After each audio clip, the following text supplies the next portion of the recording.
What's going on, guys? Welcome to another episode of The Gabriel Show. Now, in today's episode, I am going to explain to you why I am skipping baby step number 6. Now, for those of you who don't know what the baby steps are, the baby steps is basically a financial plan that was created by financial guru Dave Ramsey, where he comes up with these 7 baby steps. Okay, I'm going to just go through it really quickly just to give you guys some context on what I'm talking about. So, baby step number 1, save $1,000. Baby step number 2, pay off all your consumer debt. Baby step number 3, stack up a 3 to 6 month emergency fund.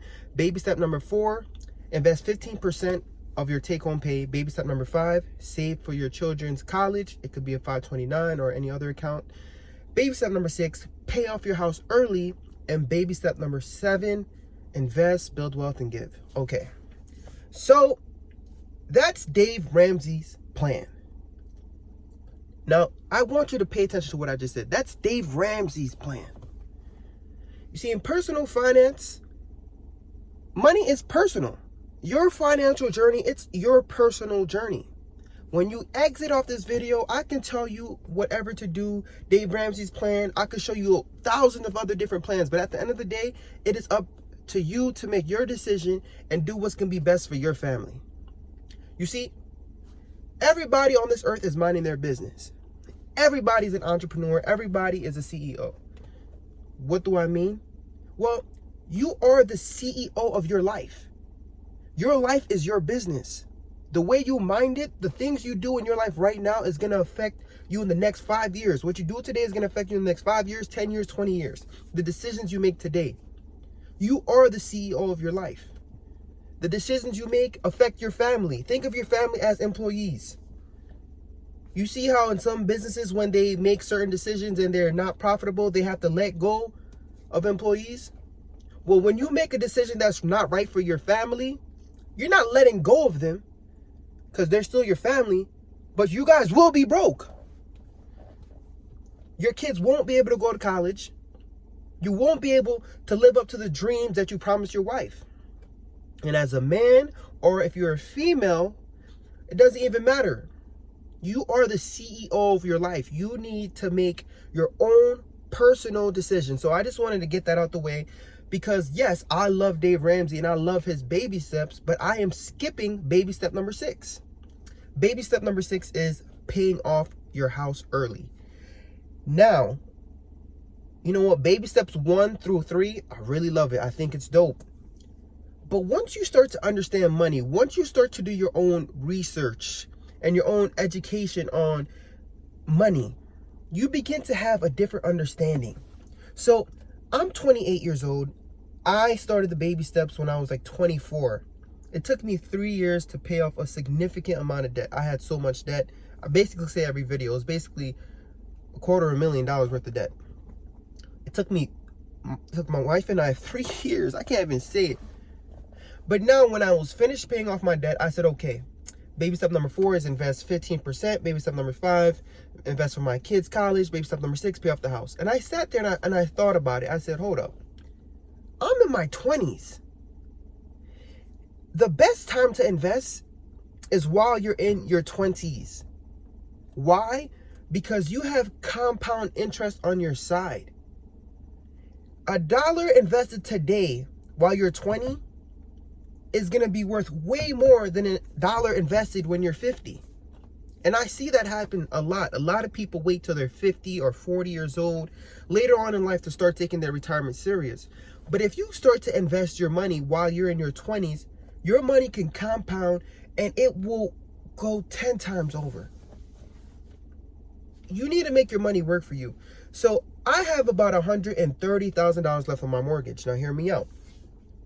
I have equity that has surpassed that, and in the money I have saved, I have a decision where, hey, I could pay off this mortgage, but I'm choosing not to because I'd rather invest my money. You see, net worth goes crazy once you invest your first $100,000. Let's say you have $100,000 invested in the S&P 500. On average, if your money is making 10%, every year your money is going to make you at least $10,000 just by having your money sitting there. So if you make 10% on $100,000, that's $10,000. That's $10,000 by not doing nothing. Once I started to understand the concept of compound interest, I said, you know what, Dave? Thank you. I appreciate your advice, but I'm going to do something a little bit differently. You see, Warren Buffett, I don't know if it's Warren Buffett or Warren Buffett. I'm pretty sure it's Warren Buffett, but I don't know. But anyways, he had a 30-year mortgage, and he didn't pay off his mortgage early. Now, when I peep game that Warren Buffett didn't pay off his mortgage early, I'm like, hold up, why am I going to pay off my mortgage early? That don't make no sense. So I have a 2.9% interest rate, and I owe $130,000 left on my mortgage. And I started thinking, inflation right now is at least 3% to 4% a year, naturally. Naturally. So that means the value of my dollar is becoming less and less every year. I have a fixed rate mortgage. I'm really trying to, I hope you guys are still with me. Why would I pay off my mortgage? Inflation is basically eating away my mortgage. So the money I would put towards paying off my mortgage, I'd rather invest. Because there's something called an opportunity cost. Your money has an opportunity to make way more money than by paying off this mortgage. So the guaranteed rate of return that I would get if I pay off my mortgage is whatever my interest rate is. So that's 2.9%. But instead, if I was to allocate my money towards investing, if the market makes 8%, if it makes 10%, all I got to do is beat 2.9%. For the past 30 years, S&P 500 has given at least 10%. So that means I am guaranteed to beat this 2.9% interest rate. So that's one reason why I'm not paying off my mortgage.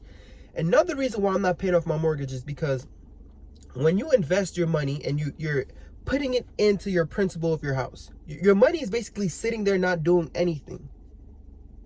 And you can't even pull that money out if you have any emergency. Let's say I was to put $50,000 towards my mortgage principal this year. That's it. I would have to take out a home equity line of credit in order for me to take that money back out. There's no way for me to get that money. My money is sitting there. I'm getting a guaranteed 2.9% on my money, but that's it. I'm not going to see that money anymore. See, I have a kid. I don't want to take these risks. So if I was to invest my money instead, hey, worst case scenario, I could always pull my money out. Yeah, there's capital gains tax, but that money's still there. It's liquid. And the cool thing is, last year, the market gave a return of 25%. So if I invest my money right now, instead of putting that towards my mortgage, I have a higher opportunity of making greater returns. So that's another reason why I'm not paying off my mortgage. Now, don't even listen to what I'm saying. It's your choice to follow what I said or to do what you want to do. But I'm skipping baby step number 6. I'm on baby step number 7. Thank you, Dave Ramsey. But baby step number 6, hold that. I have no problem keeping this mortgage. It doesn't bother me because there is get wealthy activities and there's stay wealthy activities. Paying off your mortgage is more of a defense. See, I took my mortgage when I was 25. So by the time I'm 55, it's going to be paid off regardless. It's a 30-year mortgage. So by the time I get to retirement, my house is going to be paid off. It's just, do I want it to be paid off now or later? And here's another thing. I live in a condo. What if my neighbors upstairs put this bitch on fire? What do I do then? I done put all my money in paying this thing off. You mean this thing's on fire? Yeah, I know there's homeowner insurance, but damn, that would suck. When you put your money into the S&P 500, you are basically spreading your dollars between all the top 500 companies in America. When you put your money in your house, your money is going into one county, into one state, into one building, into one condo, into one house. It's just staying right there. See, you have to diversify your portfolio. You have to spread your money around. You need to make your money work for you. So that's one reason why I am not paying off my mortgage and I'm skipping baby step number 6. Guys, what I said, it might be some next level stuff, but I want you to do your own research. Don't just listen to some random guy on YouTube. But just, if you're in your 20s, I'd prefer you to invest. You'd make way more money. And you'll probably thank me later. Definitely will. Another thing that I'm kind of switching up is baby step number 3. Dave Ramsey wants you to save up to 3 to 6 months of an emergency fund. I feel like a solid $10,000 is a good emergency fund for basically anybody. But my thing is, the greater the risk, the greater the return. I've never had a $10,000 emergency in my life. I'm 28 years old. So I sat here and I'm like, you know what? My car messed up once and I had to pay about $8,000 on that. That was like, I don't know, something crazy. You know, these BMWs. But I sat here and I said, you know what? A $5,000 emergency fund should be just okay. Because if anything was to happen, I could just use my next paycheck and add it on that $5,000 and it should cover any emergency. But I want to be a little bit risky. $5,000 should be enough for any situation that happens, I hope. And that should hold me down because I don't want to have $10,000 just sitting there in an account. What is it doing?